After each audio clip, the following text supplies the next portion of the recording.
కాస్తో కూస్తో ప్రేమ చూపించారు ప్రజల మీద, కానీ నువ్వైతే ఏకంగా సర్వలోకాన్ని ప్రేమించి ఎంతగా ప్రేమించావంటే మహిమను వదిలిపెట్టి దేవునితో సమానముగా ఉండుట అనే అనుభవాన్ని వదిలిపెట్టేసి మట్టి లోకంలో పుట్టి మలమూత్రాదులతో నిండినటువంటి గర్భములో 9 నెలలు పండి నా కోసం భూమి మీదకి వచ్చి 33.5 ఏండ్లకు పైగా సామాన్యుడిగా జీవించి చివరికి నీ ఆస్తేం దేశయ్యా అంటే పైనుంచి కిందికి ఒకే విధంగా నేయబడిన అంగీ తప్ప ఏమీ లేదు. తనది కాని మేడ గదిలో భోజనం సిద్ధపరచమన్నాడు. తనది కాని సీమోను పడవెక్కి లోతుకు నడపమన్నాడు. తనది కాని నివాసములో సంచరించాడు. ఆఖరికి తను మోసిన సిలువ కూడా తనది కాని సిలువ తను మోశాడు. ఆ సిలువ మనది, ఆ పాపాల పుట్ట మనం. తనకంటూ ఏం మిగుల్చుకున్నాడు? తనకంటూ ఏమి ఉంది చెప్పండి, ఒకసారి ఆలోచించండి. ఎప్పుడు తిన్నాడో, ఎన్ని పస్తులు ఉన్నాడో, ఆ మహిమను వదిలిపెట్టి భూమి మీదకి వచ్చి ఎంత ప్రేమ, ఎంత ప్రేమ, ఎంత ప్రేమ. అది కూడా చాలామంది మనుషులు కొంతమందిని ప్రేమిస్తారు, మంచోళ్ళైతే ప్రేమిస్తారు. కానీ మనం ఇంకనూ పాపులమై ఉండగానే, చెడిపోయిన వారమై ఉండగానే, నీచులం అసహ్యులమై ఉండగానే మన కోసం చనిపోవునంతగా క్రీస్తు యేసు మనలను ప్రేమించును. మనం ఇంకనూ పాపులమై ఉండగానే ఆయన మన నిమిత్తము చనిపోయాను. మహిమను వదిలిపెట్టడం ఏమిటి? మలమూత్రాదులతో నిండిన గర్భములో 9 మాసాలు ఉండటం ఏమిటి? పాపమేలే ఈ భూలోకంలో సామాన్య జీవితం జీవించటం ఏమిటి? అసలు ఉమ్ములు అన్ని బాధల కంటే పెద్ద అవమానం ఉమ్ము అని ముఖం మీద చూస్తే ఊహించుకున్నాడు. నీ కోసం, నా కోసం. ప్రేమ. తప్పు చేసినాడు ఉమ్మించుకోవటం వేరండి. ఒక్కటంటే ఒక్క తప్పు కూడా లేనివాడు ఉమ్ములు సహించటం ఏమిటండి?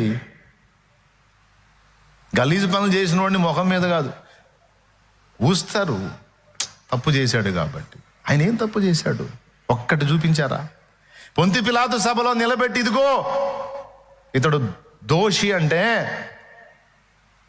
విచారించిన పిలాతు ఏమన్నాడో తెలుసా? ఈ నీతిమంతుని యందు నాకే దోషము కనబడట్లేదన్నాడు.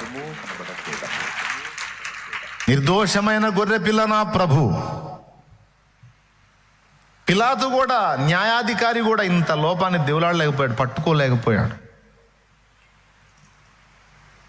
అలాంటి నిర్దోషి ముఖం మీద ఉమ్ము సహించడం ఏంటి? ముఖం మీద వెంట్రుకలు ఇలాగ పెరికేశారు.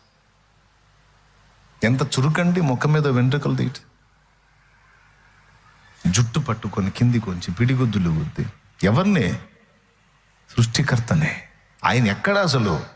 కానీ ఎవరి నిమిత్తం? ఇంకేం కావాలి? అది కూడా ఎవరి కోసం? మంచోళ్ళ కోసమా, చెడిపోయిన వాళ్ళ కోసమా, పాపుల కోసమా, పరిశుద్ధుల కోసమా? ఎవరి కోసం చిందిందా రక్తం? ఎవరి కోసం నలిగిందా దేహం? ఆయన ఎక్కడా? ఆయన ఎక్కడా? ఆయన మహిమ ఎక్కడా? ఆయన పొందింది ఏమిటి? ఇంకేం కావాలి? ఇంకేం కావాలి? ఒక్కసారి మనసు పెట్టి ఆలోచించండి. అంతగా నిన్ను నన్ను ప్రేమించినోడు ఈరోజు నువ్వు నేను ఎదుర్కొంటున్న పరిస్థితులు ఎరగడా? ఎరుగునా ఎరగడా? తెలుసా తెలియదా? నువ్వు పాపివని, ఆ పాపాలకు నీకు శాపం వచ్చిద్దని, దాని తాలూకు నరకానికి పోతావన్న గ్రహింపు నీకు లేకముందే నీకొచ్చి పరిష్కారాన్ని ఇచ్చేశాడు. నీకు ఏవేమి ప్రాబ్లమ్స్ ఉన్నాయో నువ్వు ఎరగని స్థితిలో ఉండగానే నీ ప్రాబ్లం ఎరిగి దానికి పరిష్కారం సిద్ధపరిచి వెళ్ళిన వ్యక్తి ఆయన మహిమకే. నిన్నంతగా ప్రేమించిన వానికి నీ బాధలు తెలియవా? నీ సమస్యలు తెలియవా? నువ్వు ఎదుర్కొంటున్న శోధనలు తెలియవా? నువ్వు పొందుతున్న అవమానాలు తెలియవా? నీ ఆకలి బాధ తెలియదా? వస్త్రహీనత తెలియదా? నీ నిందలు తెలియదా? అవమానాలు తెలియదా? నువ్వు పడుతున్న వేదన తెలియదా? నువ్వు ఏడుస్తున్న ఏడుపు తెలియదా?